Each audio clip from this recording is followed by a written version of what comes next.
can see Onyinye has left her Gmail. Let's all be leaving our emails in the chat box so that we can get our certificates at the end of the day to add it to our continuous professional development certificate. It's good to always have knowledge on what is happening in the language industry. So just as I was saying, I mean, this topic we are going to be discussing today is something that it came up in the Mati community, and it was quite interesting to see the opinions of others. So let's do well to join the Mati link when it's shared in the platform. Let's do well to click on it and join. So this topic is a thought-provoking one. I'm sure you have seen it around. It's on how can translators balance cultural sensitivity with personal beliefs when translating LGBTQ-related documents. Now, in our African context, we realize that translators find themselves usually navigating, a really complex, let me say, web of cultural norms and personal beliefs and professional ethics. So this is especially true when we are working with documents like that's related to LGBT. And this subject of LGBTQ is one that is very contentious in many parts of our continent. And I'm sure most of us can attest to that. We have some regions making strides in recognizing LGBTQ rights, and there are others that continue to hold their views that clash with the global human rights standards. But today, what we are going to be doing is to, give you different social contexts in different countries and how they have impacted the translation of LGBTQ-related documents. And we are not only going to do that, but we are going to explore the challenges and also find ways to balance respect for local cultural sensitivity and while maintaining our professional integrity as translators and interpreters. So yes, we have an incredible lineup of speakers today, and I'm sure you have seen them already. They have their cameras turned on. We have Patient in the house. We have Isabella, we have Christian. I'm going to give them the opportunity to introduce themselves, and you are going to know why we brought them on here, because they have expertise when it comes to the topic we are dealing with. And this does not mean that we are left, behind. The viewers are here, our participants, you are here because you want to also learn something and you want to also contribute your opinion. So let's kindly do that when the time comes. So for now, I'm going to give the floor to Patient to introduce himself to the participants. Patient, you are welcome once again. Hello, thanks a lot for accepting me here, dear Rebecca. Nice to meet you. As I was saying a couple of minutes ago, I'm eager to meet you in person. Definitely, we had a lot of interaction, but this is still an online meeting, and this is the tradition for now. Many people meet only online. So my name is Patient Xavier Nom. I'm a translator. I used to insist on the fact that I'm also an entrepreneur and a coach. I'm the founder of Speed Expertise, and I love translating. Translating is not just a profession, it's a passion for me. And I love crafting content that resonates with varied and multilingual audiences so that people can feel comfortable reading what I've translated or what I've transcreated, because I'm also a passionate transcreator. I'm not just a translator, so to say. And this LGBTQ issue is a very crucial one, and I'm delighted to share my humble opinion in the topic. So feel free to ask anything, and I'm ready to share my presentation. Oh, it's such a pleasure to have you here, and it's great to know that you are ready to share your presentation with us. It's nice. I've been butchering your name all this while. So his name is Patient. For the Francophones here, I'm sure you can relate. It's Patient. So let's try and then refer to him as such when we are asking our questions. No, but even Patient works, eh? Even Patient works. Don't worry. Patient works. That's fine. Thank you so much. And to the only lady we have in our sweet panel of speakers today is Isabella. And Isabella, introduce yourself. Sure. First of all, thank you so much, Rebecca and the Kabod group for inviting me. My name is Isabella Massardo. and I am a I'm a content strategist at GALA, which stands for Globalization and Localization Association, and we are a nonprofit trade organization. And in my previous life, I was a translator, a freelance translator, a trainer, a copywriter, a post editor, terminologist, you name it, I did it. I have some 30 years of experience in the translation and localization industry. And let me just say, I'm very happy to be here. I accepted immediately as soon as Rebecca sent me her email. And then I thought, do I have anything to contribute to this? Because I live in the Netherlands, and LGBTQIA issues are almost non-existent. So, but Rebecca convinced me, and we found an angle of my presentation that I hope will be interesting. But in any case, I'm looking forward to the conversation with all of you. Okay, it's great to have you here, Isabella. Just as I mentioned, we are going to be giving you various social contexts. That is why Isabella is here. I'm sure you heard her say that LGBTQ is not a problem in her context. So she's going to, give us insight into that. Now we have Christian here. Christian also provided wonderful insight during our discussion on the Mati community. That is why he's here. So we always advise that, members of the Mati community, we engage with posts that is put on there, so that when it comes to issues like this, we can invite you to also be a speaker. So Christian, you have the floor. Yes, thank you so much, Rebecca, and good afternoon again to Isabella and Patient. It's a real honor and pleasure being here.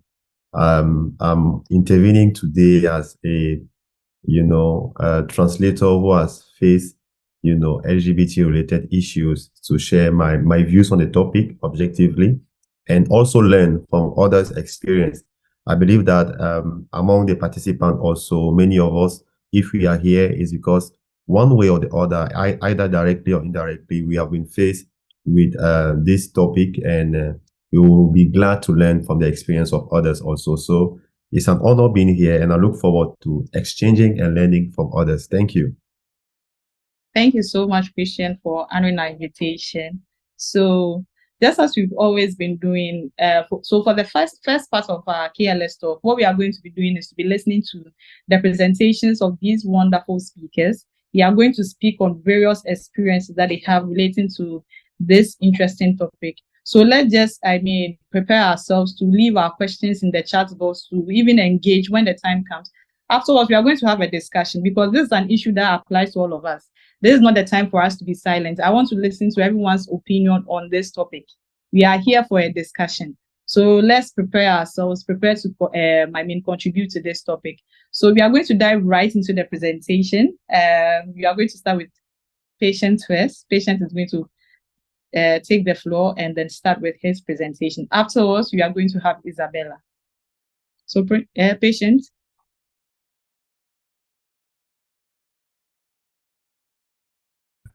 Yes, we can see your screen. Okay. Well, how can translators balance cultural sensitivity with personal beliefs when translating LGBTQ-related documents?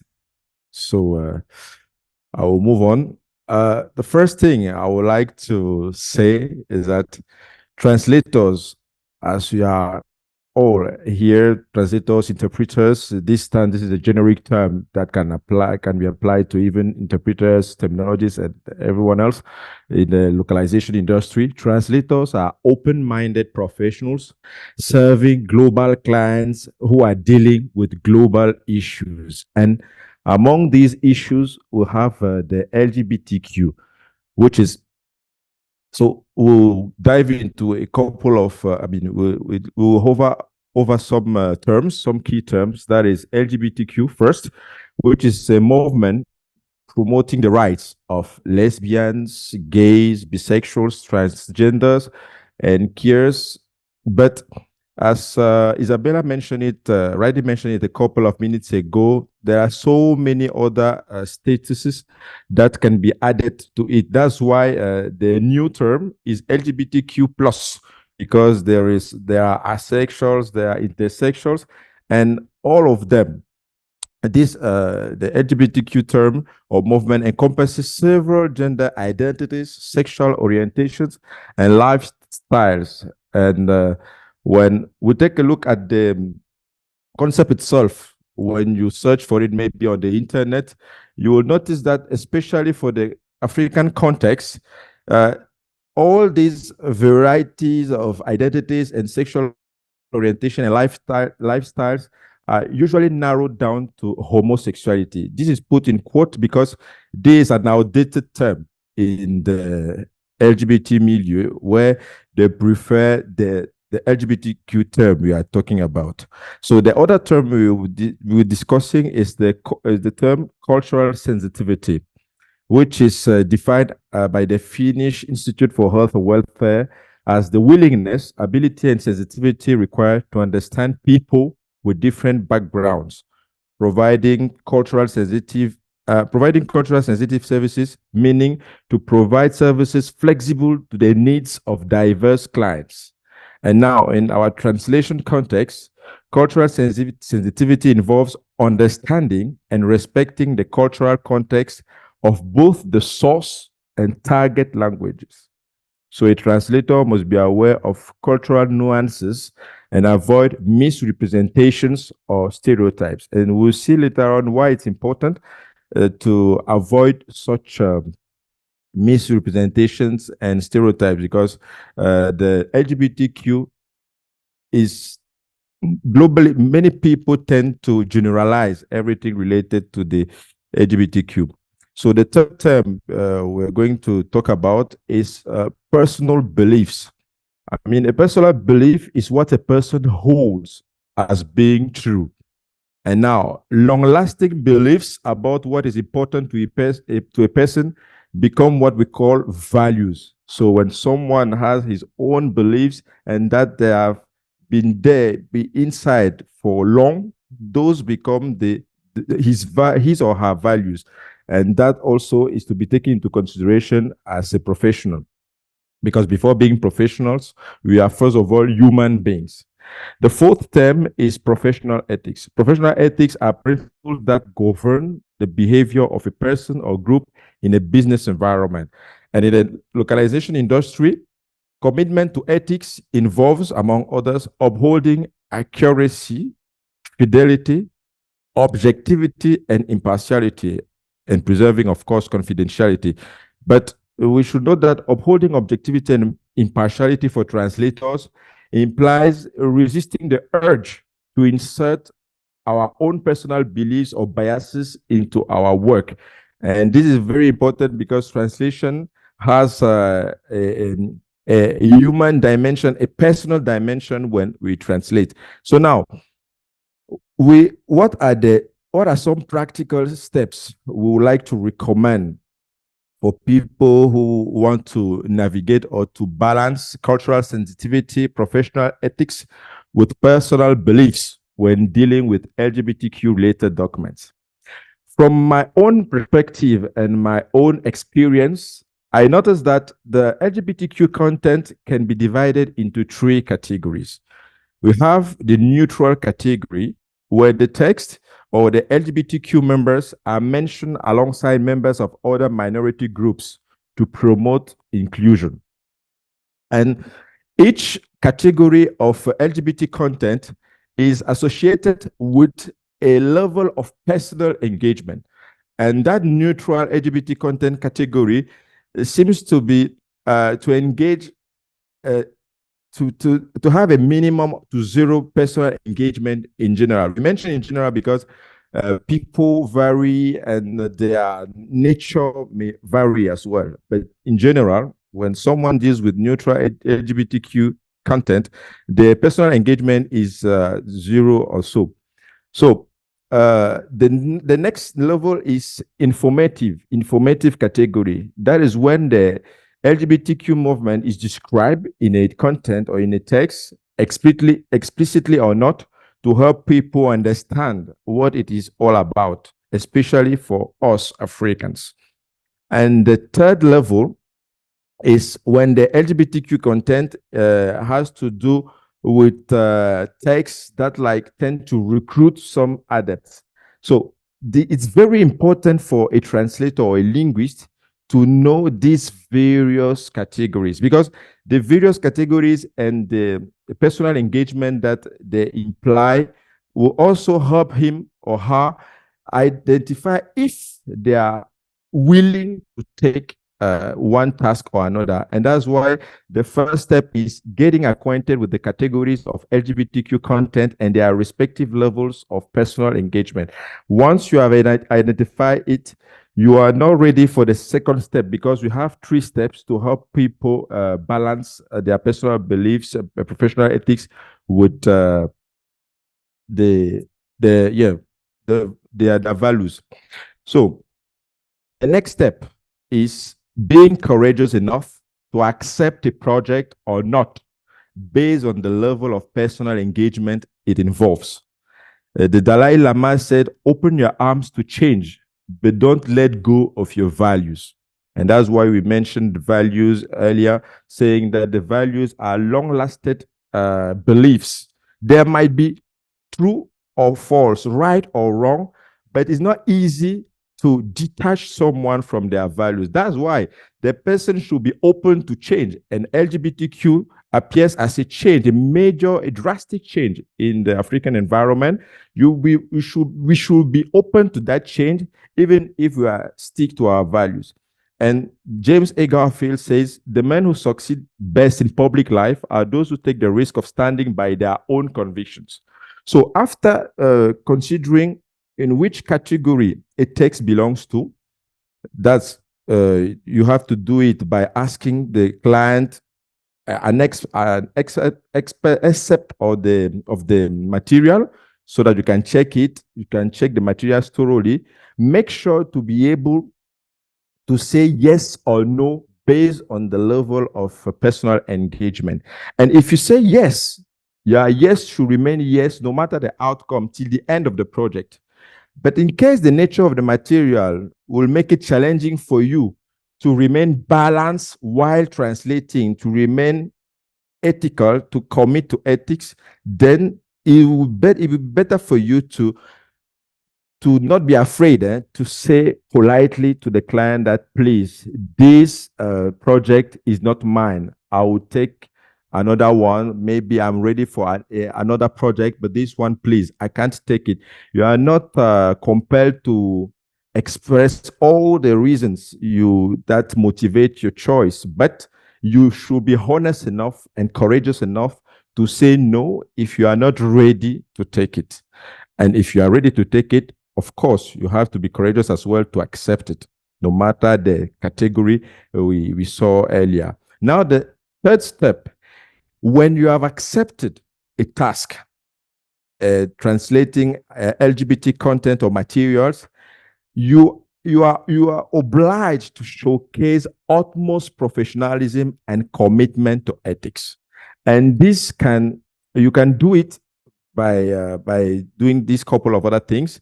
You should master the ever-evolving LGBTQ plus terminology and phraseology to ensure accurate and unoffensive renditions depending on the context. For instance, we have put the references at the end of our presentation. In LGBTQ context, you should avoid outdated terms. Initially in my presentation, I talk about homosexuality, which is no longer the term in use in this context. So if you are translating a document on LGBTQ, you should avoid using homosexuality because they don't like it, definitely. So there is also this idea of sex. We don't talk about sex or birth assigned sex because they talk about sexual identity. We no more talk about gender role, but instead gender expression, transsexualism, but gender incongruence, biological or real male or female. No, this is no more applicable. We talk about cisgender, and gender queer is outdated, and we talk about non-binary. So that is one of the things that we should master to handle such a task or such task with the maximum of professionalism and ethics. And we should also opt for inclusive pronouns. Maybe if you are working in English, instead of saying he or she, it's better to use they or them. And we even share with you a link where you can get familiar with LGBTQ inclusive terminology and phraseology to show that you are a professional, a real professional. And also, the next step when you accept a job is that you should search for the best existing equivalents in the target languages involved, especially non-European languages.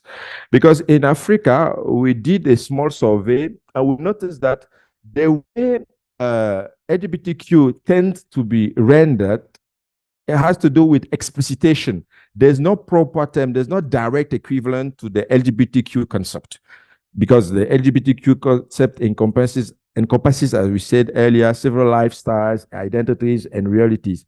So now, how to identify the right approach to render the LGBTQ term in like an African language? Maybe what we may suggest is that you should identify what is it talking about, what does the term refer in this particular context. Is it about sexual orientation? Is it about sexual identity? Is it about generic inclusion? Then, based on the specific meaning that the term used in the text is supposed to bear, then we have to identify the correct way, the most appropriate way to render it in the given target language. And at times, they will imply coining a new and not a new non-offensive term. Because in several African cultures and languages, LGBTQ is simply referred to as homosexuality, which is not appropriate. And many African languages tend to translate it in a very reproving way, a very explicitation. So you should make sure you are choosing the right or the best rendition based on the context. So the last way of showcasing utmost professionalism and commitment to ethics when you're translating LGBTQ content has to do with going the extra mile, standing out as an expert and consultant for our clients.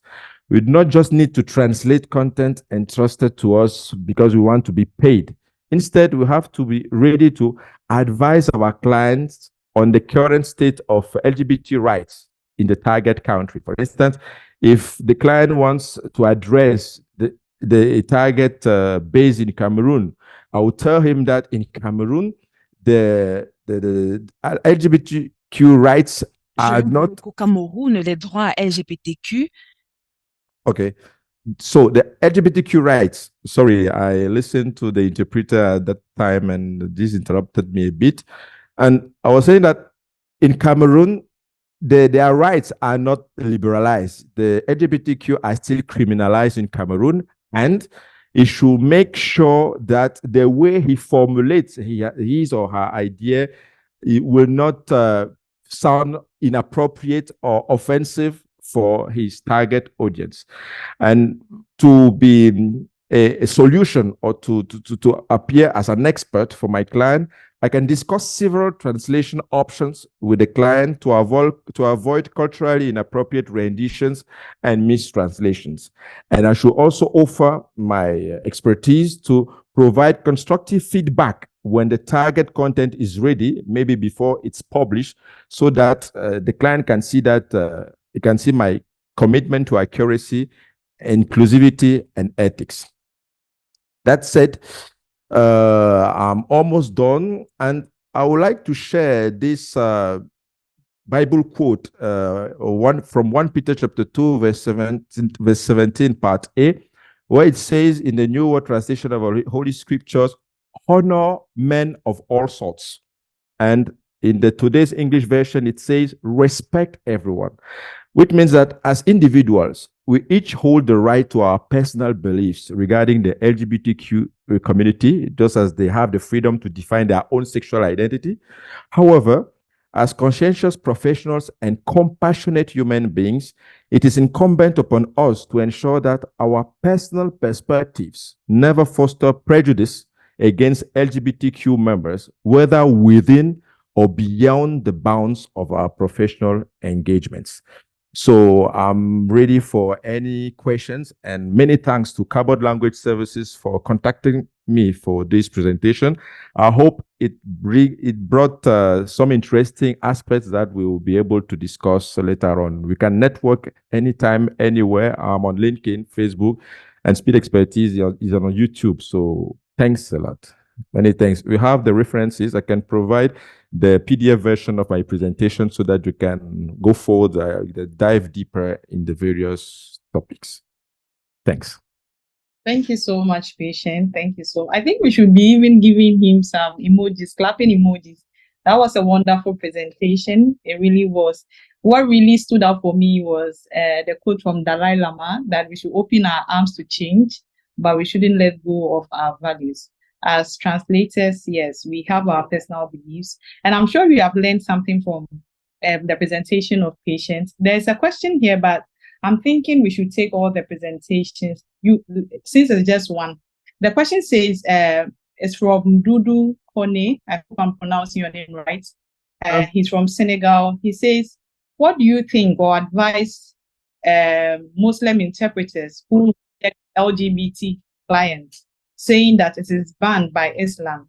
So if they help them, that is like they accept LGBTQ. So I think what he's trying to say is, what do you think about Muslim interpreters who reject LGBTQ clients, saying that it is banned by their religion to help them? Because it looks like if you help them, then you are kind of accepting LGBTQ. Am I to answer the question? Yes, please. Okay, thanks a lot for this question. Be it a Muslim or any religion, I'm a Jehovah's Witness. What I may say is that the categories I've listed, there are 3 of them, will determine your choice. For instance, if you are translating in behalf of people, people who are suffering from poor treatment because they are Black or because they are part of other minorities, will you not translate such a content? If you are likely to translate it, I think it's possible to translate because you are helping those people to be included, because that's what is called inclusion. Everyone, we are all human beings. So no matter how, we are supposed to be included in the process and the ongoing progress of humanity. Now, the choice of supporting LGBTQ as a personal belief or a personal value is up to each of us. So you are free to accept it or not, as they are free to choose their sexual identity. Now, if your religion bans it and tells you that you are not supposed to do it, then if you are faithful to your religion, then you have to obey that. If you want to go beyond the rules of your religion, feel free. But this is, first of all, a personal issue. What I think is that translating a material doesn't mean I'm supporting what is being doing there. For instance, you can be translating a document about atomic bomb. Does it mean that nuclear bomb? Does it mean that you are supporting the use they are doing of that nuclear bomb? I'm not sure that's true. It's just because maybe you are trying to learn how it works, or you know how it works, and you are sharing your knowledge with those who are using it. And you are also free to say no. That's why I also said that you have to be courageous enough to say no, please. This one is not mine. It's not my cup of tea. Please, I will decline it. And do that politely, because your client deserves respect. I don't know if I have... I hope your question is answered. I hope your question is answered. Dudu from Senegal. I hope your question is answered. So if we have any other questions, you can drop them in the chat box. For those of us who want to raise our hands, I mean, you are welcome to do that. We want to hear from everyone before we take the next presentation. Our time is is moving very fast. So we want to take all questions as fast as we can. But I mean, we can also go on with the presentation and be still looking out for your questions. So as I said, the only lady in the midst of the panelists today is Isabella, and she's going to give us a wonderful presentation. We are going to hear from a different social context. Patience has given us his context, and now we are going to be listening to Isabella. So yes, I think let's welcome her with some, let's make the chat box fun. Let's just not just be there, be silent. I mean, drop some clapping emojis for her in the chat box as she starts.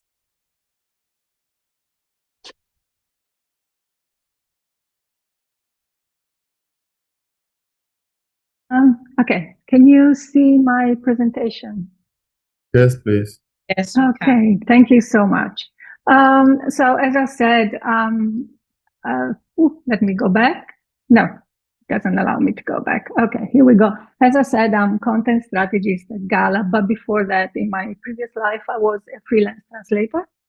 I was born in Italy, and then after finishing my studies in 1988, I moved to the Netherlands. And so, as I said to Rebecca, in the Netherlands, LGBTQIA+ issues are not really issues because the legislation and the anti-discrimination legislation is protecting the community. But as a translator who moved from one country to another, I did find a lot of cultural differences. And so I wanted to talk a little bit about that and how I had to navigate that. And I'll also say something about the LGBTQ issues, of course. So I moved to the Netherlands in 1998, very important year for politics, for the IT sector. There was the year of the first computer bug. I don't know if any of you is old enough to remember that. And I had a degree in Russian and Russian literature and a specialization in Russian theater. And what do? I moved to the Netherlands, of course. I didn't speak the language. Well, I could do my grocery shopping, but I couldn't really do anything else. So besides learning the language, I had to learn the culture, of course. And as there are many linguists in the audience, I'm sure that you know how difficult that can be. It's a real steep learning curve. So here are some of the cultural differences that I had to navigate from the beginning. So first of all, religion. I come from Italy, where Catholic religion, Catholic Church is present everywhere and has an impact on our lives.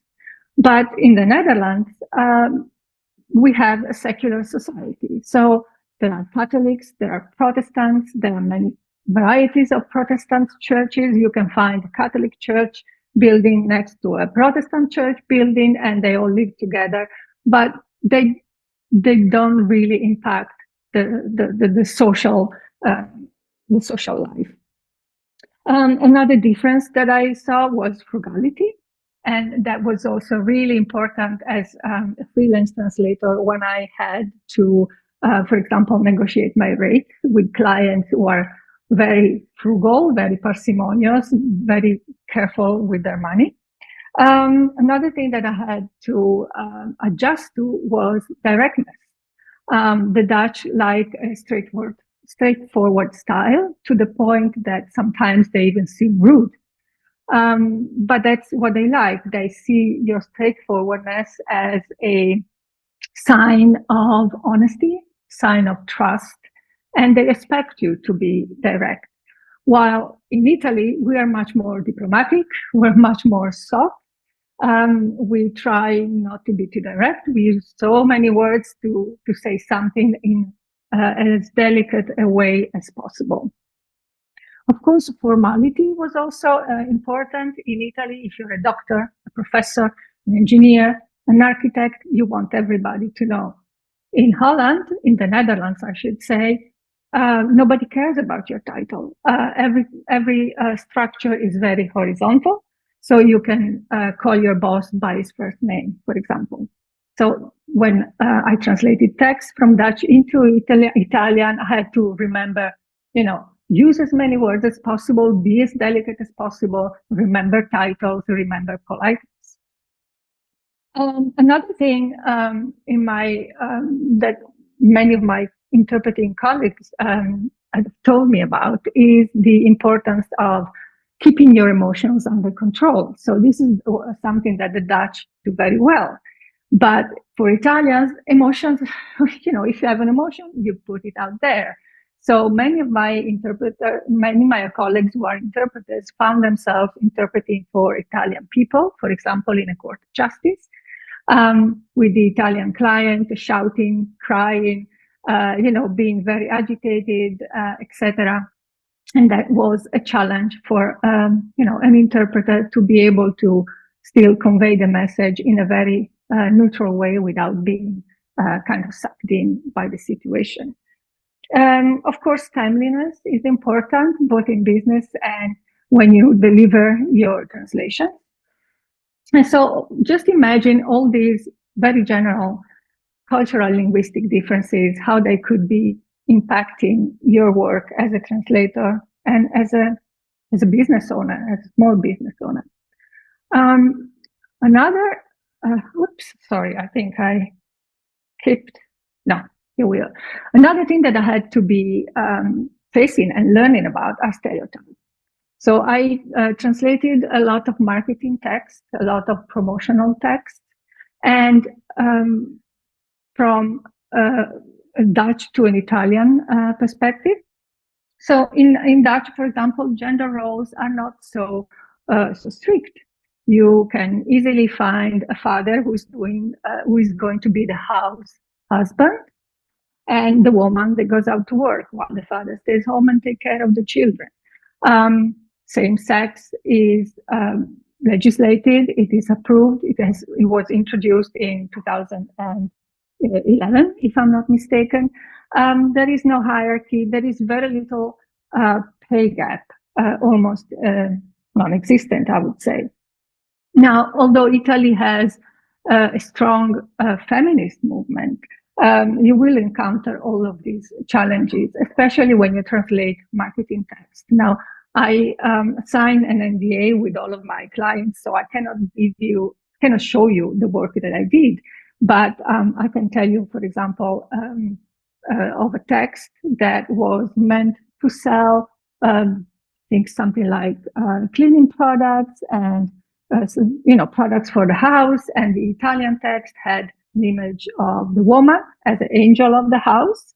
And so the product was aimed at the woman so that she was cleaning her house, keeping her family clean and safe and everything. Now, if you take an image like that and you offer it to the Dutch public, you're going to be in trouble because it won't be accepted. It's not, genders are not so strict. Roles within the society are not so strict. So that's going to be a problem. And that was going to be a very big problem. The same for other stereotypes, like children will play the superhero, girls will be the princesses, girl will play with dolls, boys will play with cars. So again, in many marketing texts, I had to adapt not just the copy, but also be some kind of cultural consultant for my clients and help them find the right images for either the Dutch society, the Dutch public, or the Italian public. And then, of course, one of the many questions that have been discussed recently, both in the Italian and the Dutch press, is what makes a woman, right? We all remember the Algerian female boxer, Imane Khalif. So if you look at what the Italian press wrote, it was a disaster. It was a drama. The Dutch press was much more pragmatic. The question in the Dutch press was, okay, how can we make sport more inclusive? How can we make sport more inclusive for all genders and for all bodies? So there was this pragmatic approach and inclusive approach, which you can't find in the Italian society and Italian press in general. Now, when it comes to LGBTQ issues, as I said, the Netherlands is a secular country. It's a secular society. So religion won't have much of an impact in that. There is a small party, political party with one seat in the parliament, but they're very, very quiet about LGBTQ plus issues. While Italy, as I said, with a Roman Catholic tradition, LGBTQ issues are still very much discussed, and the church still has a kind of an impact and is a social force in a very conservative way. Now, in the Netherlands, as I said, legal rights for the LGBTQ community are a fact, but when you translate, for example, legal text for an Italian audience, you will have to make sure that you offer more context, because some legislations are not available in Italy, they're not implemented in Italy. So you will have to be sure to find the right context, the right legal terminology as well, and provide much more information, for example. And the same goes for other issues like same-sex marriage, adoption by a single mother, or adoption by a same-sex couple. You will find there are difficulties in translating texts that talk about end of life, euthanasia. You will find difficulties in translating legal text, for example, or even medical text about abortion, interruption of a pregnancy, because while the Dutch are very much straightforward, the Italian will ask you to use a more sensitive, a more subdued terminology and style. All this to say that I definitely agree when Patient said at the beginning of his presentation that as a translator, we are supposed to build bridges, right? And we do that with communication, and we do that with language. Language is our technology, is the best technology that we have at our disposal, to be honest.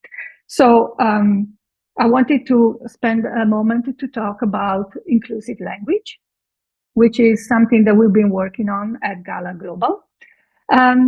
So, of course, when you look at it from a grammatical point of view, I'm sure that those of you who speak French or Spanish know that it's a big problem to make sure that your text is gender inclusive, right? We have words with suffix, and suffix can indicate that the word is female or male. And how do you do that? How do you keep that gender inclusivity, the gender neutrality in a text when you have a language that is so grammatically rich? For example, in Italy, they found a solution that's very much discussed and not really approved, but it's the schwa, which is this vowel sound that is present in the International Phonetic Alphabet. And they add it as a suffix to make a word neutral, right? So instead of using the suffix for female or male, they use the schwa. It's a solution that it's a bit discussed, and it is used in written text, but of course it's not used in spoken language. And then, of course, language is always evolving. So it is very important, I think, for translators, linguists, but also organization, language service providers, or organization, local authorities, national authorities, to start thinking about inclusive language and inclusive terminology. So let's be aware of our bias. First of all, let's be aware of our prejudices, apologies, and let's start gathering language and terms and information. Let's start connecting with the communities, whether it's, about feminist issues, whether it's about LGBTQA issues, whether it is about disability. Let's not forget that language accessibility doesn't mean only keeping in mind, gay rights, feminist rights, but there's also the disabled community. They need to be shown the same respect, right? So one thing that, for example, translators and other organizations can do, language service providers, is make use of the correct pronouns when you translate a text about people.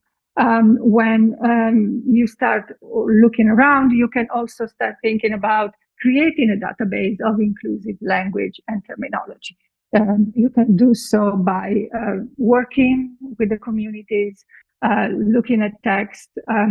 Patients show that there's a variety of resources online available. That's a very good starting point. And if you're a organization that wants to start building your own inclusive language program, I was just mentioning that Gala Global has a special interest group, and the group has been focusing on inclusive language and terminology, how to get started. They created an infographic with 9 steps. And by going through the 9 steps, you can start implementing your program and make your documents, your e-learning programs, any type of communication that you might have much more inclusive. So I hope this helped a little bit. Let me stop. Okay. I hope this helped a little bit. And yeah, if there are any questions, I'll be happy to take them. Wow, that was so interesting, Isabella. Wonderful presentation.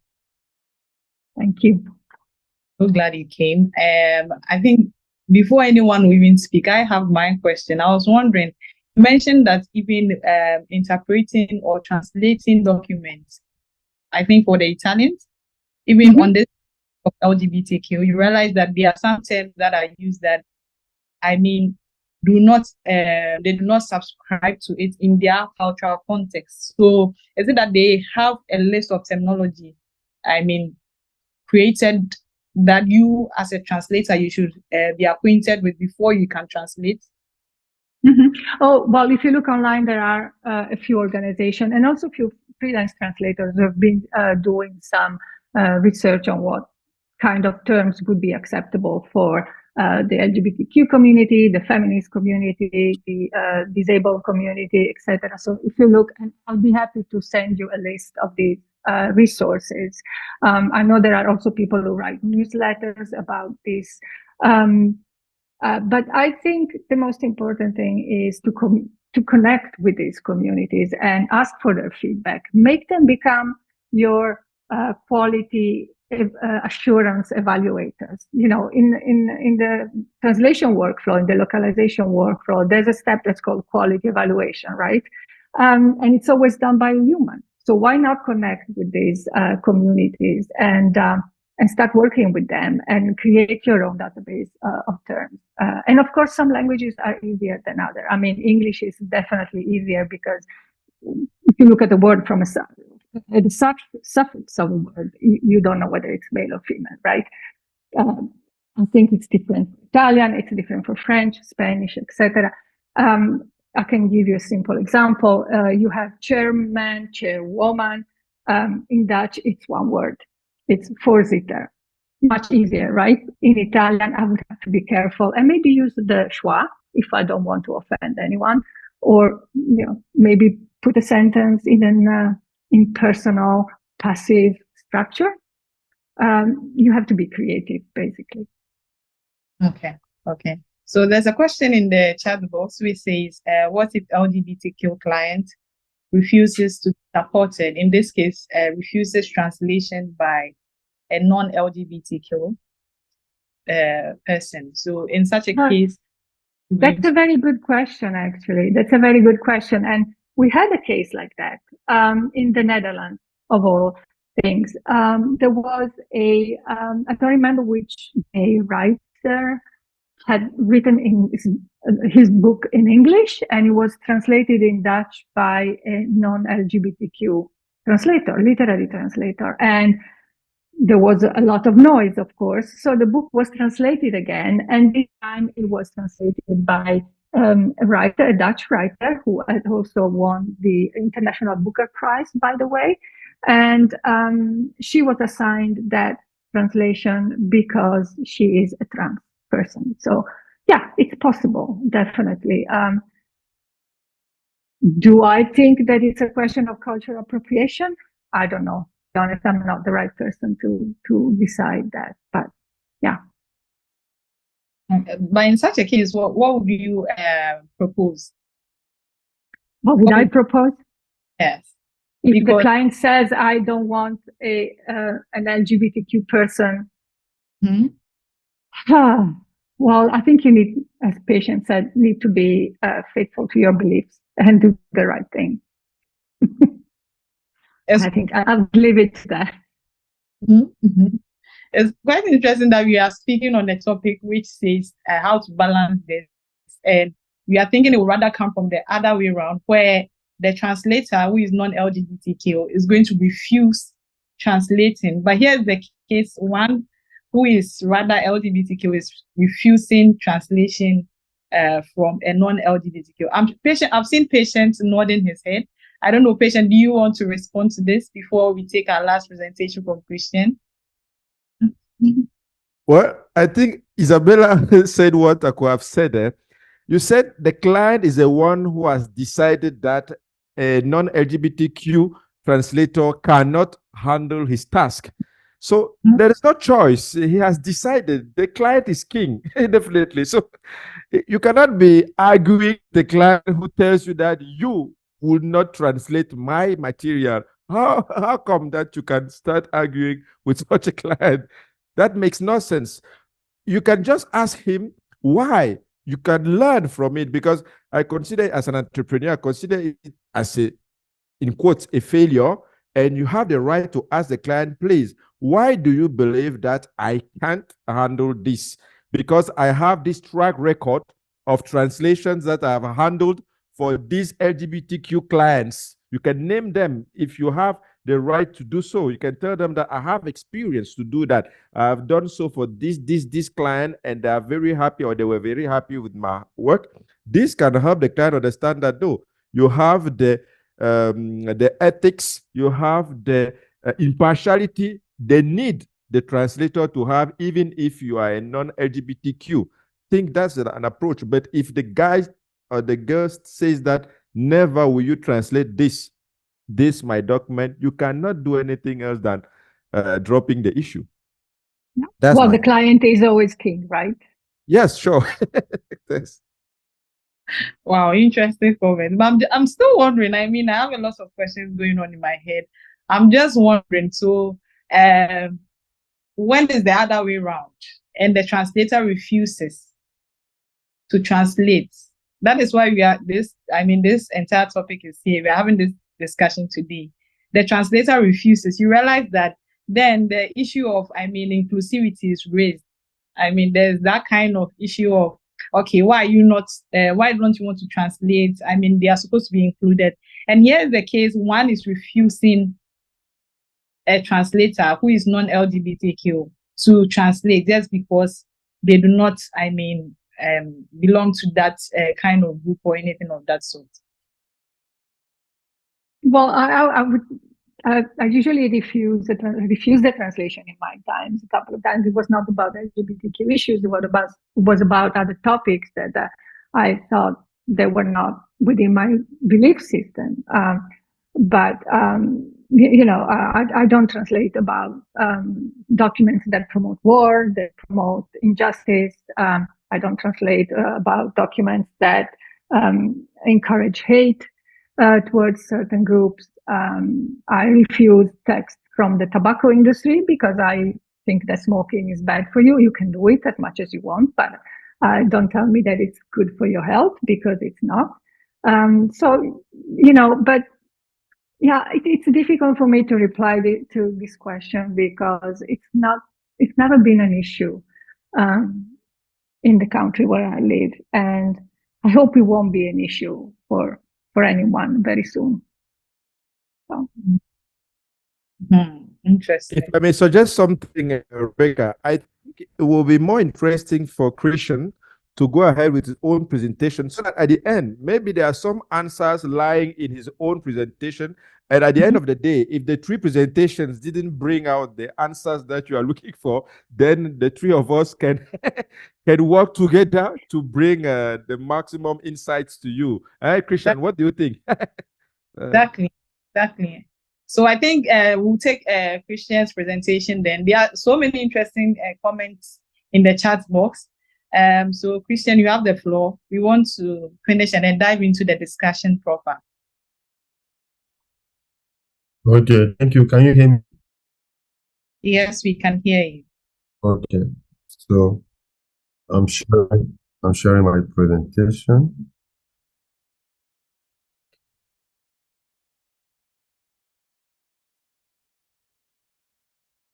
Can you see it? Not yet, please.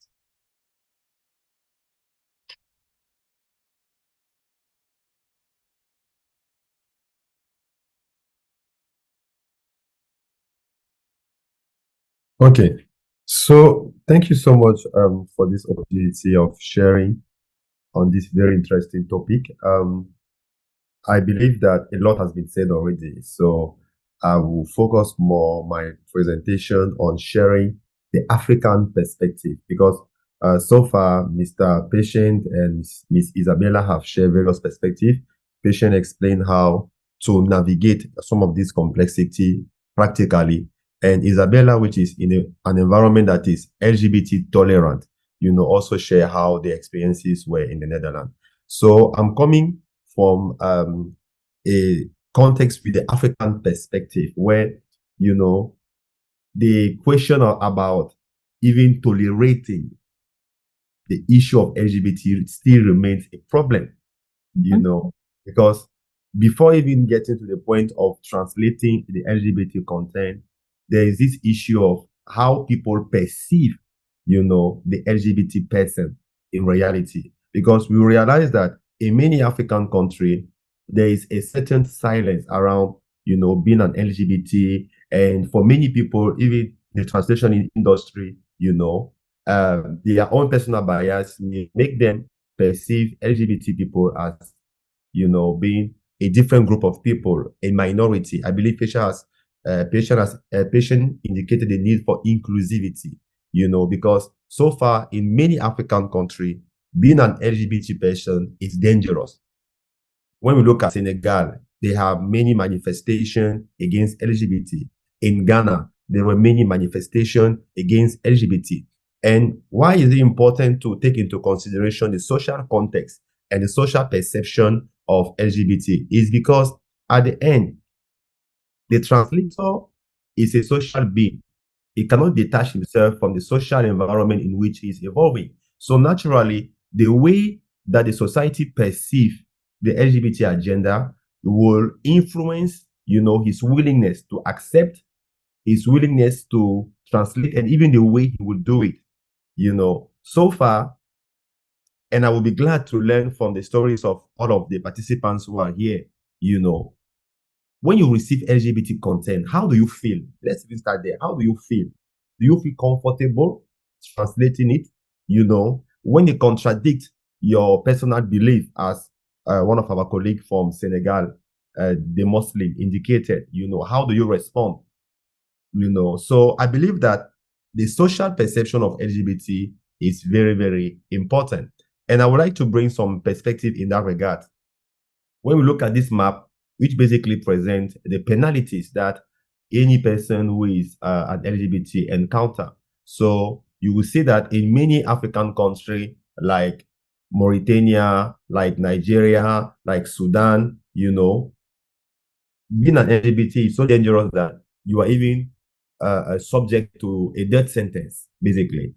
In some other country, like Sierra Leone, like Tanzania, Kenya, Uganda, Malawi, and Zambia, you are subject to 11 years of a lifelong sentence. In some countries, they are more lenient, like Egypt, Libya, you just get between 1 month and 10 years. In some other countries, like Angola, Namibia, and Mozambique, you have imprisonment, but the length has not yet been specified. So if we look carefully, in the whole of Africa, is especially South Africa, where we have existing policy that accommodate, the LGBT agenda. Why is it important for us to understand this legal context? I believe it is in a sense of, let's imagine you are a translator. You work for an African institution and you are an in-house translator and you are being requested to translate an LGBT text. If you say no, and your company or your contracting company decide to fire you because you said no to that, because I believe that at the end, the basis upon which the translator is able of navigating these sensitivities, the legal environment will influence his propensity to adopt one stand or the other. So again, as you can see here, at least 36 African nations have the death sentence, or strong penalty against homosexuality. Among those countries, we have Cameroon, which is my country of origin, and Ghana, where I am currently residing. Which means what? The LGBT, issue on its own is still something very sensitive, which must be acknowledged as such, and why it's important to understand that as translator, there is this need of navigating between one text and the other. This legal environment is very important. Number two, I believe we also listen to the fact that some LGBT clients who are very proud of who they are, can also decide that if you're not an LGBT, you can't translate, an LGBT document, of course, because of the nuances and the context and the peculiarity of those documents. So we should also not neglect in the course of the conversation the fact that it's not only translator who have power, the client also has influence, at the level of choosing who to assign the text to. And finally, the third aspect is the fact that in many African countries, while on a certain level, many are still very proud, of, like in South Africa, of promoting the agenda. In many African countries, there is these family values which are being promoted, and many still stand for what they call the God-ordained agenda, which forbids a same-sex relationship. So basically, here we are with such a complex issue. And I believe that as translator, we are to facilitate, engagement between two different linguistic environments. But I just want to conclude by saying that as the conversation is going on, we should acknowledge the social realities in which the translator finds himself. We should acknowledge the legal environment, which also comes with constraint that influence the willingness or not of a translator to engage into translating the text. And finally, the religious, implication that influence that. There are a lot of documents which address this issue in a proper level. I'm sharing some of them here to enable also African translator that we are to get insights, to get understanding, because most of the time we stand from far and we are judging. We stand from far and we have views, but it's very important to get closer to the issue, to understand, study it, so that we can have more stronger, and evidence or scientific understanding, of the conversation that is currently ongoing. I believe Isabella shared how, in her country, there are some inclusive terminology that have been already put in place. That could also be envisaged for Africa, but for it to be done, we need to overcome, those social, religious, and legal barriers that exist so far. So I will stop here and we'll give space for conversation. If you have any question, if you have your experiences as an African translator, of LGBT, or if you have your own view, we'll be glad, or I will be glad to hear from you so that we'll engage deeper. Thank you. Thank you so much, Christian, for the wonderful presentation. So we have some questions in the chat box. I think so far there's 2 questions. I've seen a patient respond to Dudu, but I think this is a question I can still put out there so that we can all, leave our comments. Let's all not be silent. This discussion is for all of us. Okay, so we have Danielle raising her hand. Danielle is going to take the floor after us. We read the questions in the chat box. If you don't want to raise your hand, kindly leave your questions in the chat box. This meeting, this webinar is for you and I. Let's not be silent. Let's ask our questions. This is how we develop as professionals. So, Danielle, you have the floor. Thank you very much for the opportunity to say something, and I'm very grateful for this topic. I thank Bastien, he's my coach, my professional coach in translation, and I was really impressed when I saw the topic because it's sensitive, but we have to talk about it. You cannot push everything under the carpet every time because whether you like it or not, you are going to face a situation like that sooner or later. So be ready when the situation will come. And I am going to agree with what Christian, I think it's the name of the last speaker, what he just said about the fact that sometimes I'm just summarizing his idea because that's how I got it. You just condemn people from far, you reject it, we don't even want to understand. So what I'm going to recommend and what I always do when I see something that is different from me or someone different from me is to exercise empathy. Because you don't know the person's story, you don't know where they are coming from, you don't know why they are like that. Just have a human curiosity to know the person, to know what is going on, and you have to have empathy for them because they are human beings. First of all, they are human beings. No matter what is their sexual orientation, they are human beings and they deserve respect. And if you feel, let me be very sarcastic here, if you feel too holy to translate or interpret such people, no problem, just stay on your own, but don't condemn the colleagues that are doing that because all of us here, we went to school to earn a living. And if you're going to earn a living translating something that is politically incorrect, that's your choice. There's no judgment here. It's all about being professional. It's all about being exercising empathy to another human being.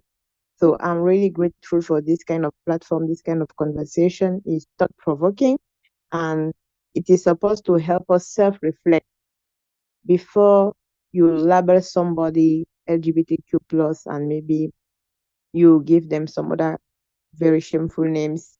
You need to question yourself. Why do you do that? Before, yeah, let's start with you. Thank you. Thank you so much, Danielle. Thank you for your comments. So we'll move to the questions. So I think Dudu is sending this question in response to, the first one he asked. So he's asking, so why patients? Okay, so I think patients have responded to it, but I think this is something he can also speak about so that it can be clarified. It says, so why patients? Did you say earlier that as translators, we should be like a bridge, and as humans, we should consider humanity first and not sexual orientation? Why then has the client the right to decide who should translate for them? And then the other way around does not. So the client has the right to decide who to translate, but you, the interpreter, you don't, or you, the translator, you don't. That's the question. Should I try to answer? Yeah. I think Christian's hands is raised up, so in case. Okay. Okay. Yeah. Yes. So I think that the decision power is shared.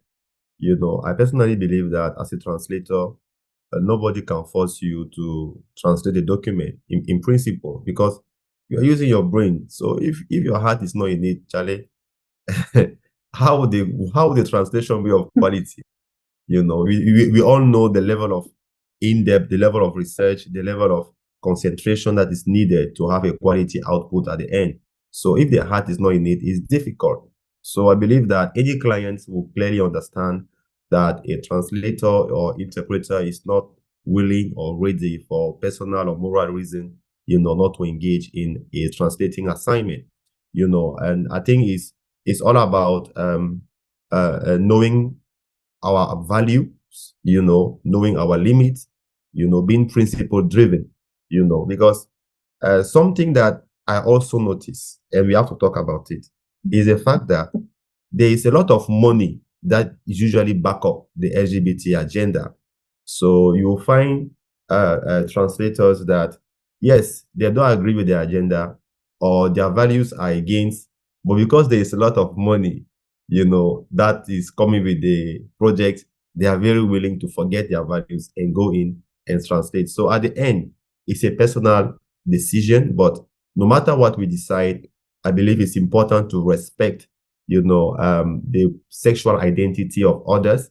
Personally, I'm not for, violence against LGBT groups. That's their choice. And as a Christian, I believe that it's our responsibilities when we do not agree or support such, to rather than being violent. Because, for example, I've seen many cases of LGBT people being killed, being assaulted in various African countries. I think the best we can do is to stand in the gap and pray, and promote a more peaceful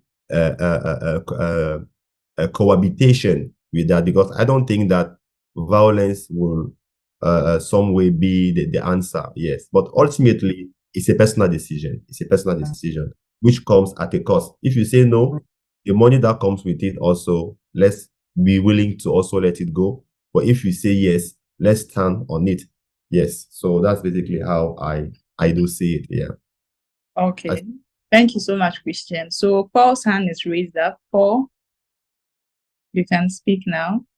Okay, so what I would say is that um, if you the one giving the work, it is the work of the person.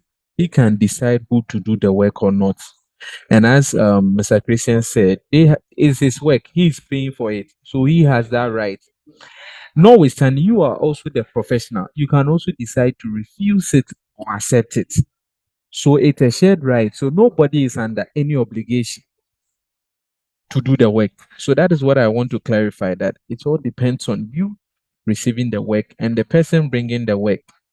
So if he can decide who to translate the work, you can equally decide which work you work on. And I think that will do. When we get that understanding, we can all thrive well. Thank you. Thank you so much, Paul. Patient.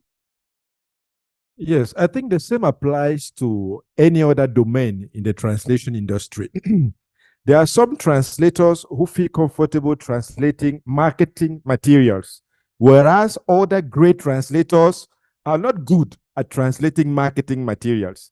Because there is a feel when you I, for instance, I love translating, just like Isabella. I love translating promotional or marketing content. That's my passion. Creating, crafting new sentences, new words, coining new expressions. That's my pleasure. But you will find another great translator, please, is a great translator, but who doesn't feel comfortable translating marketing materials, but is like translating more of technical documents. You see, these documents about construction, building devices, or building machinery. That's his pleasure, translating that kind of document. So you cannot be asking him, why don't you accept these marketing materials, whereas it is well paid? No, he's not feeling at doing it. He's not feeling comfortable doing it. So let's not just criminalizing those who are not translating LGBTQ materials. It's not something that is special or particular in itself or in its own. It's just part of the process, part of the profession. One can feel comfortable doing it. You do know that there are some people who can just listen to a word and start crying. So one can just be reading LGBTQ content and start crying because maybe he's a deep lover or a deep faithful servant worshiper. He starts crying because he doesn't feel like translating such a content. You cannot condemn such a man. I think I uphold my Christian values, but I don't feel uncomfortable translating, like I said, LGBTQ documents that fall under a descriptive content. Why? Because my own idea as well is to understand everything about that LGBTQ. What are their thoughts? What are their beliefs? How does their mind function? I want also to understand, and this is part of the professional curiosity we are expected to have, but nobody is obliged to go that way. If you feel like you are not up to holding or to reading such content, yes, you are free to say no, and be courageous enough, even if it's a current regular client like an agency. Tell them politely, tell the project manager that, I'm usually a good translator for you people. I usually deliver on time. I usually deliver good quality. But please, for this one, I must decline. You can even pretend that you are sick. You are sick for this period. Yes, that's a strategy. If you are afraid of losing that client, you can pretend that you are sick. And the PM won't care about it. Courage, take care. Let's see you on the next project. And that's okay. And that's okay if you're afraid of. But if you're courageous and bold enough, you can also tell him that, please, due to my convictions, beliefs, and values, please, I don't feel comfortable receiving these kind of projects anymore. Any other project, I'm your man, I'm your woman. But this kind of projects, please, count me off. Yeah. Interesting. So I think Paul's question is related to Karen's question. We are going to take that question. I think that will be our last question. It says, as a translator or interpreter, we are called to be mediators and build bridges in society. However, we cannot control the flow of information or whoever consumes the final product, given that not everyone or not every society buys this idea. So how do we balance the aspects of partiality and personal beliefs with moral values? Is it far-fetched to say that every translator or interpreter or even language service provider is guilty of promoting LGBTQ ideologies directly or indirectly? I don't know if you got the question.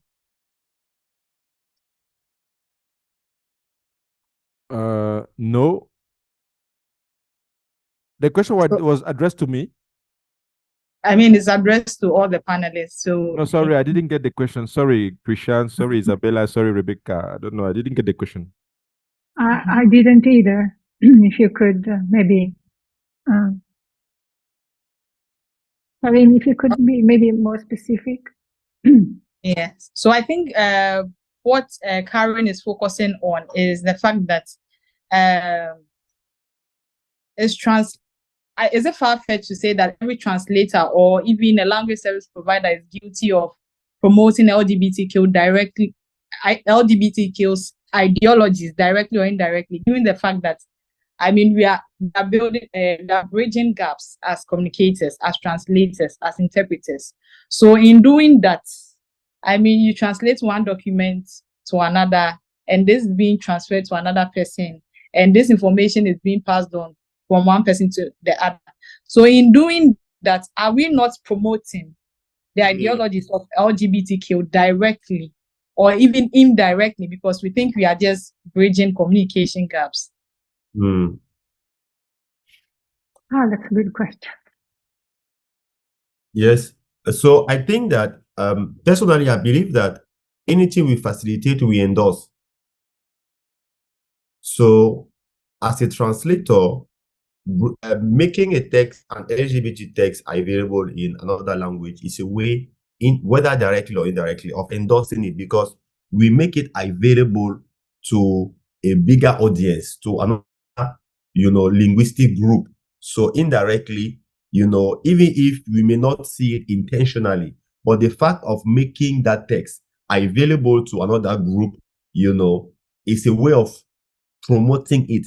Or not, I think in promotion there's this intentionality. I think it's a way of endorsing the content indirectly. I like, for example, the example that Isabella shared, that because of her personal belief concerning tobacco consumption, she will not go into translating documents that are related to tobacco. Me also, because of my religious belief about LGBT, I will never translate a document related to LGBT or even recommend it to another translator. I will never do it. This is my personal belief. But even though I will not translate it, I do not have a personal problem with LGBT people.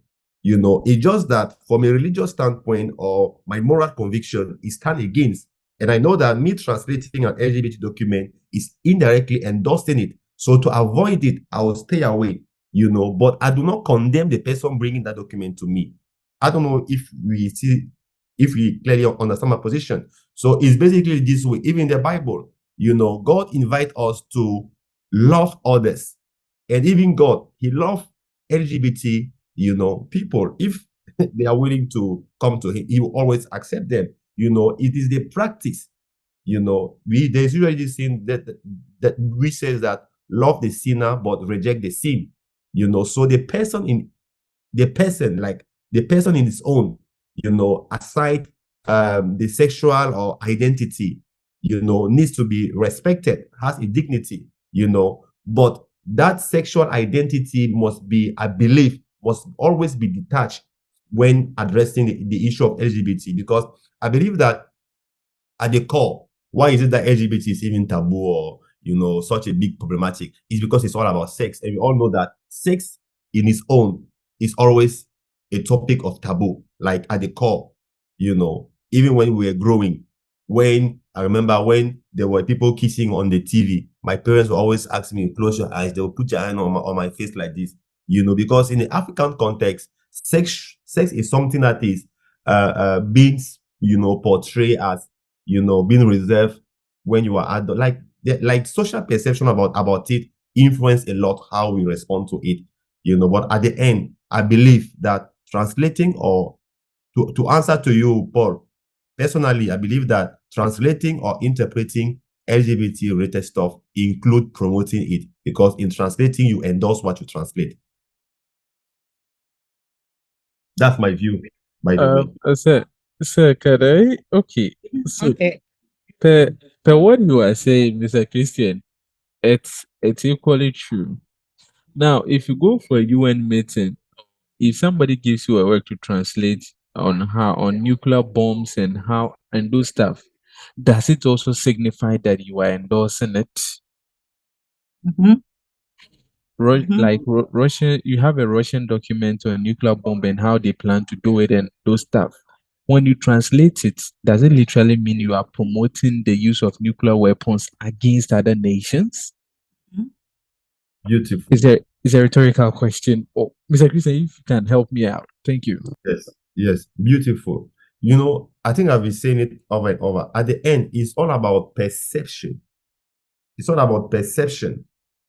It's all about, for example, someone who truly understands the implication of atomic or nuclear bombs, and who is against it, he will choose not to translate. But someone for whom it's just one topic among many others, he will go ahead and translate it. Let's not forget that at the core, a translator is a person who has experiences, who belong to a society, who has experiences. So those experiences fashion the lens through which we approach the text. So for example, if you take a Japanese let's say translator who has been whose parents have been victim of the effects of the atomic bomb, and you ask him to translate a document promoting the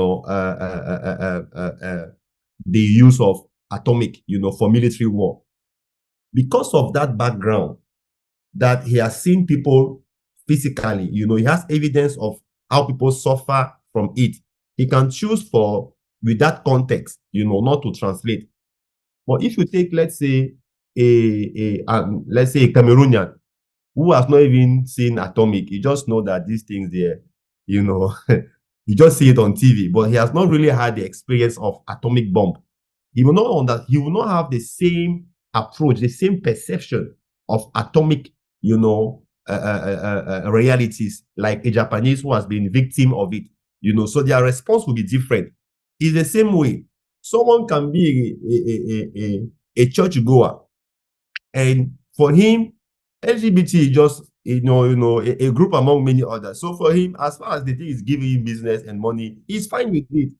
He doesn't want to know whether there are implications or this. He's okay. Some people even have Some Christians even have LGBT friends, and for them is just someone who is just different from me, But other Christians will be so radical that they will go to the point of using violence, So at the end, it's all about perception. And because it's all about perception and experiences, the response will always vary from one individual to another. And that's the reason why at the end, the decision will always stand up. The translator who is faced with the situation. What are your values? Are you a value-driven translator? Are you a value-driven language professional? If you are value-driven, those values will influence your decision-making, and the outcome, So at the end, whether we accept or not are based on our value and our experiences. And of course, our experiences shapes our value. So that's basically how I say there's not a one straight answer, but depending on where we are coming from, our social context, our history, our personal experiences, it influences how we respond to the issue. Thank you. Okay. Thank you so much, Christian. So I think Patience understand. Is there anything you would like to add? Yes. Christian talked about promoting a nuclear bomb and talking about the Japanese. But the same Japanese can accept a project dealing with nuclear bomb that is instead talking about helping people face the consequences, the dire consequences of the nuclear bomb. And that's where, as Christian underscored it, is a matter of choice, of personal choice. Where do you find yourself? That's why I'm sharing this. There are different levels in any domains. You have any sensitive domains have different levels of personal engagement, because a translator is first of all an individual, therefore a human being having his own or their own emotions, their own feeling, their own experiences, their own past. So how do you feel when you face an LGBTQ content? Are you okay with it? No matter your religious background, no matter your values, no matter, are you okay with it? If you're okay translating it, then go ahead and make sure not to condemn another one who is not doing the same. And vice versa.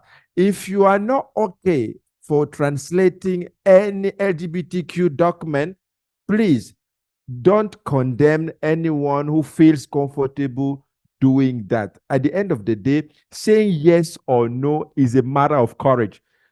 Christian boldly said a couple of minutes ago that he will never translate an LGBTQ document. That is a courageous act. That's bravery. Many of us wouldn't probably say or assert who they are and what are their stand on that issue. That is a proof of courage.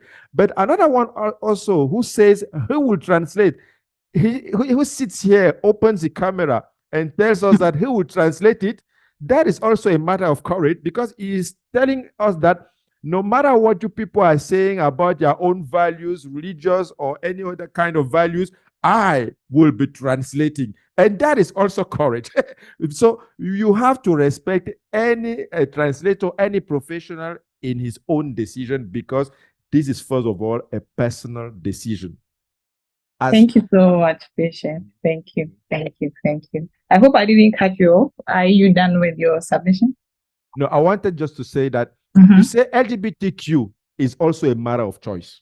Okay. The guy and girls have decided to choose, let me repeat it, they have decided to choose that they will change their sexual identity. You see, the binary have changed to non-binary. So they have chosen to become non-binary. Why not us being able to choose to either translate the result or the product of their decision, or not to translate the product? That is also up to us. That is also our choice.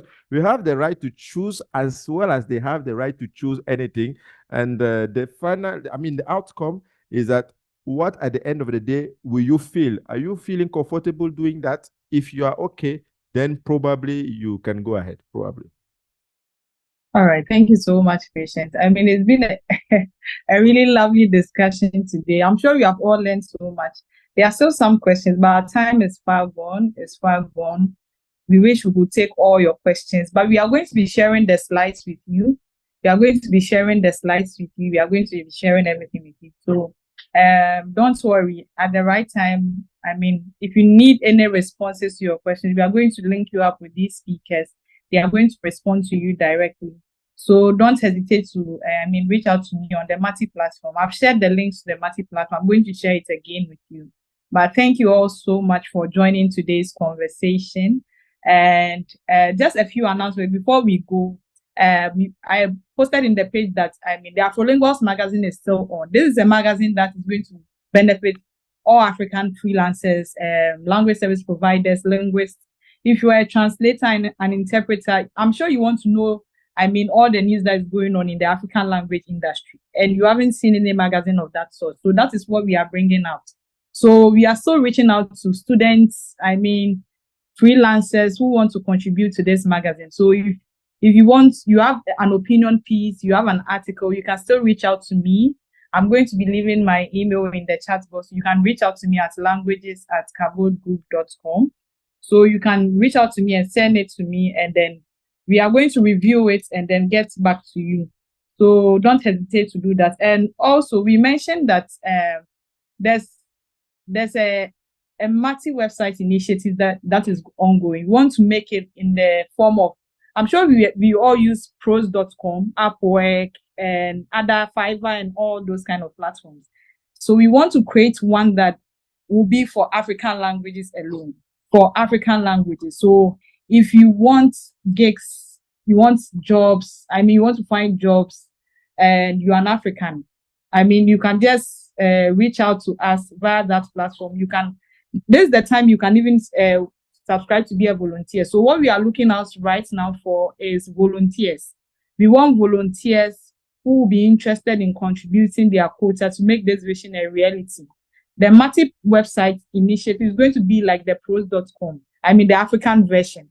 So we sent links out there for you to register, for you to fill the survey form and contribute in various capacities. So you are going to, I think the links will equally be shared in the chat, but it should be shared now in the chat box, so that if we are interested, we can fill it. We can fill it. And also, as I mentioned, there are some of us who joined and our names have still not been changed. We'll be sending out your certificates of participation right after this meeting. So let's do well to rename ourselves if we can. Let's rename ourselves if we can. Rename yourself, and then you can now have your certificates. And also drop your email. Someone mentioned that they don't know why people are dropping their emails in the chat box. We are dropping our emails so that we can receive our certificates. So kindly do also drop your emails, and then you receive your certificates. And also, for our next KLS talk, I'm sure we all enjoyed this one, didn't we? Hey, I want reactions. Let's all not be silent. Drop emojis, I'm sure we all enjoyed this wonderful discussion. Yeah, we enjoyed it. I really enjoyed it. So we don't miss out on the next one. It's happening on the 13th of September, and we are going to be looking at how to succeed in the language learning market. So apart from the fact that we are freelancers, it has to do with languages. So we want you to be able to succeed in the language learning market as well. Don't just be a freelancer. Don't just be a translator. Also look at, teaching others to also have another proficiency in another language. So that is what we are looking at. So let's watch out for the next KLS talk. And for the Mati WhatsApp group and then the Alerts LinkedIn platform, which was shared, I don't know if we saw it, but we are going to reshare it in the chat box. The IT team, if you could drop the announcements in the chat box so that they can click on the link, it will be great, so that you can just join. You can just join using that platform. You can just join using the links, so that we'll still keep on, discussing other issues in the Mati platform. I mentioned that this topic came as a result of our discussion from the Mati platform. So this is an opportunity for you to join the platform. kindly join the platform, and then we'll keep our conversation ongoing. I'm sure you love. If you love this webinar, just drop comments in the chat. But before we leave, please don't leave yet. We'd like to take pictures. So don't leave yet. Christian's hand is up.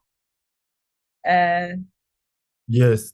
Thank you for the opportunity. And again, thank you for all of our panelists and everyone who joined. It's a real pleasure of having such platform to share knowledge and learn about current issues that affect the language service industry on the continent.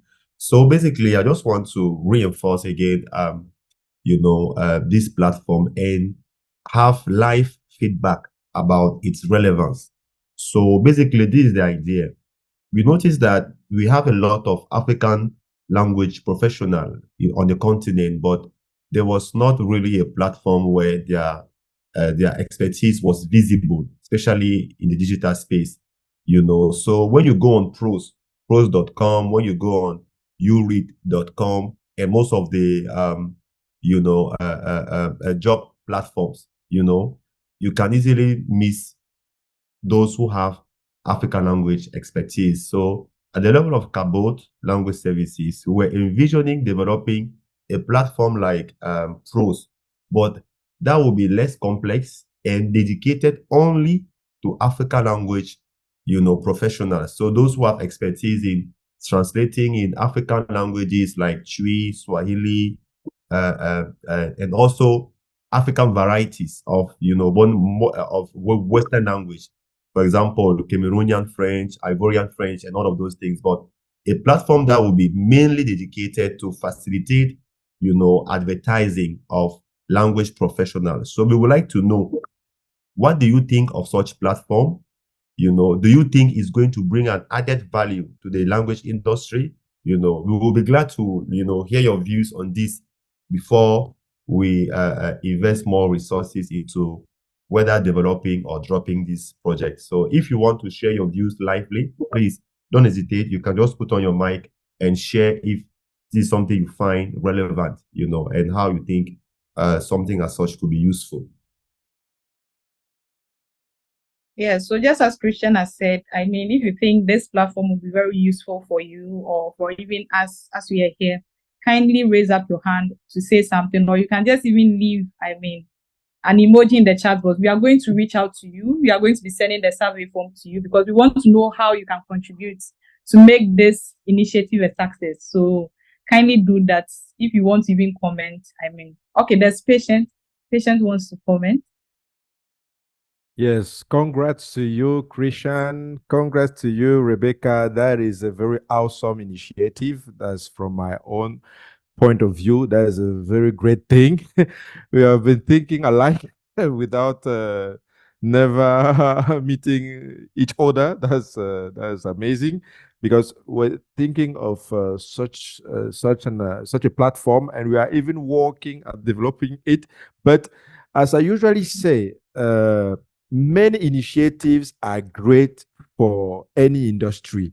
If you look at the American environment, there are so many translation agencies, so many translation companies who live together and who convene some events, some major events like the gala event. Isabella certainly knows what I mean. We also have the American Translators Association that usually gather several translation companies. So those initiatives will let our leaders understand that translators are not transparent. They are visible, because this is what will make us more and more visible to our authorities.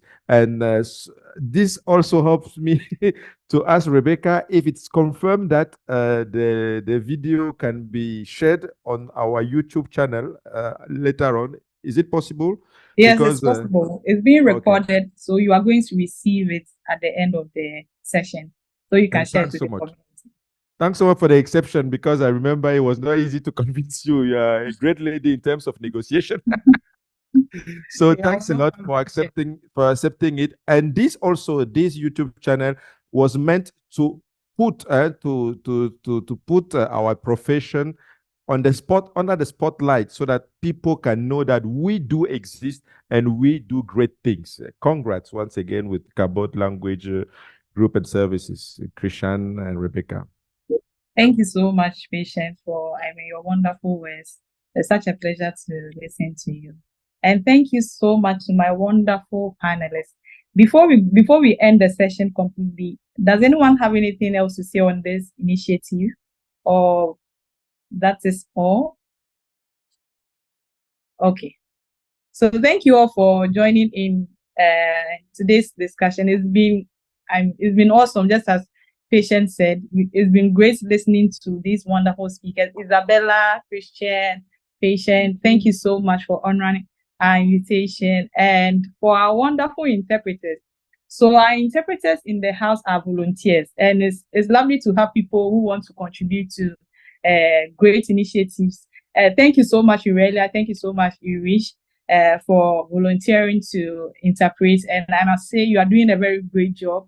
And for my IT team, thank you so much for your efforts in putting this webinar together. Just as I've said, don't miss the one on 13 September. It's going to be a very great session as this. So, watch out for our flyers, watch out for our registration links, and do all to join the meeting when it's time. Thank you all so much. Let's keep on building the African language industry. Don't forget that it's our effort that is going to build it. So, let's put in our small quota. Yes. So before we go, I'd like all our panelists to give us, their closing remarks. Isabella, I want to hear from you before you leave. It's been wonderful having you. Well, thank you so much. It was really wonderful for me as well. I learned a lot from you guys, and it's always wonderful to connect with colleagues, even when they have different ideas from mine. It's always a learning experience, and when you learn something, it's always good. And I am amazed at the amount of initiatives that you guys have. I would say keep going, because it's wonderful to see all these platforms coming in, collaborations coming in. It's fantastic. So I wish you all the best and the biggest success ever. Absolutely. Thank you so much. Thank you for having me, really. It's been an honor. It's been an honor also having you on our platform. And Patience, your remarks? No, I'm so grateful, and I'm so fascinated by what I've seen. And congrats, seeing young Africans working this hard to put our profession under the spotlight. I feel very humbled, and I can just say kudos to the initiative. And I will be available to support anytime you may need my help. Thanks a lot. Congrats. And Christian? Yeah, so thank you again, Rebecca, for putting this together. It was a real pleasure engaging. And indirectly, I'm also part of ALCA, the Association of Language Company in Africa, which we put together last year. And I would like to invite all the language service professionals who are here to our upcoming conference, which is in 1 week exactly. It starts from the 28th to 29th August.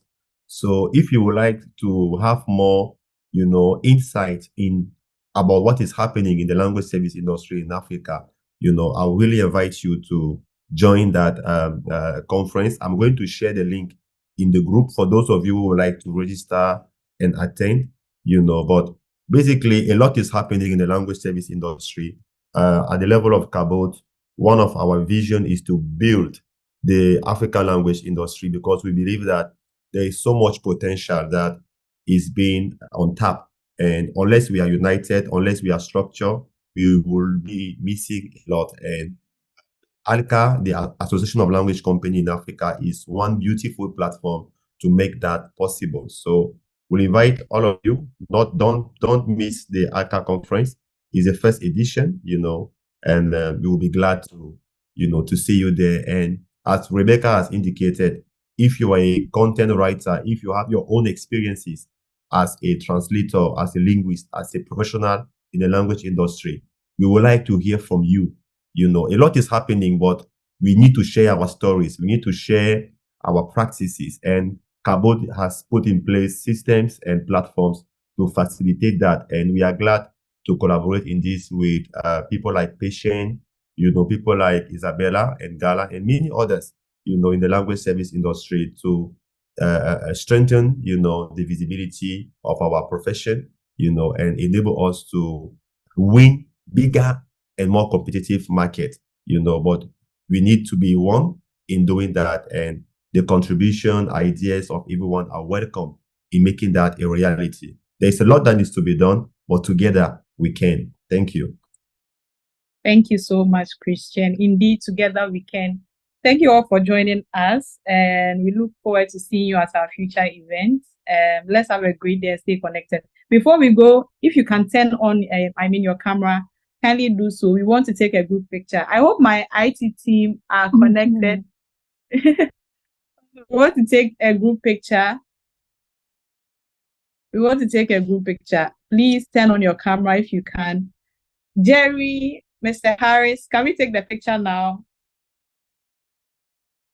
Please turn on your camera if you can. Kindly turn on your camera if you can. Yes. Okay. So Jerry, Harris, should we smile now? Our cheeks are paining. Okay, so everyone say cheese. Hey, it's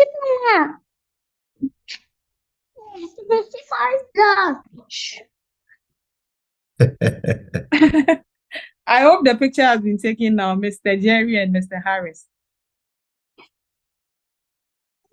So Are we people have good to go? on Karin Gala, Biko Ijaka, Emilinje, Yeah. Mr. Freeform, Gracian, Ino, Prince, Uriela, Tumani. You reached. Thank you so much. Aurelia, thank you so much for been interpreting for us. Chris, everyone, we can't mention all your names, but thank you so much for honoring our invitation and being participants. We can't wait to see you at our next KLS talk.